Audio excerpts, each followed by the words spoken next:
Cricket എന്നും കുട്ടികൾക്കൊരു ആവേശമാണ്. ആദ്യമായിട്ട് അപ്പയുടെ കൂടെ ക്രിക്കറ്റ് കളി പഠിക്കുന്നതിൻ്റെ സന്തോഷം രണ്ടുപേരുടെയും മുഖത്ത്. ഞങ്ങളുടെ വേനലവധി ഇങ്ങനെ തുടങ്ങി. ദിവസങ്ങൾ കഴിഞ്ഞപ്പം അമ്മ വീട്ടിലേക്ക് പോയി. അവിടുത്തെ ശാന്തമായ അന്തരീക്ഷമൊക്കെ ഞങ്ങൾ എത്തിയപ്പോഴേക്കും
മൂന്ന് ചുവന്നുള്ളി, ഒരു പച്ചമുളക്, അരമുറി തേങ്ങ, കുറച്ച് മഞ്ഞൾ ചേർത്ത് അരച്ചെടുക്കുക മിക്സിക്കകത്ത്.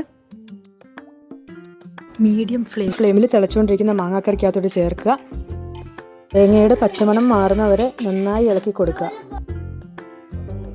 ഇതിനുശേഷം കടുക് പൊട്ടിക്കാനായിട്ട് കടുക്, കുറച്ച് ഉള്ളി, അതുപോലെ തന്നെ കറിവേപ്പില എടുക്കാം. എണ്ണ നന്നായി ചൂടാകുമ്പം കടുക് ചേർക്കുക. കടുക് പൊട്ടി തുടങ്ങുമ്പോഴേക്കും നമുക്ക് കറിവേപ്പിലയും ഉള്ളിയും ചേർത്ത് ഇതുപോലെ നല്ല ബ്രൗൺ നിറം ആവുന്നവരെ ഇളക്കി കൊടുക്കാം. അത് കറിയിലേക്ക് ചേർക്കുക. ഇതിങ്ങനെ ഉണ്ടാക്കിയപ്പോഴാണ് അനിയൻ പറഞ്ഞിട്ട് കുറച്ച് ലസ്സി എന്നാ ഉണ്ടാക്കാൻ.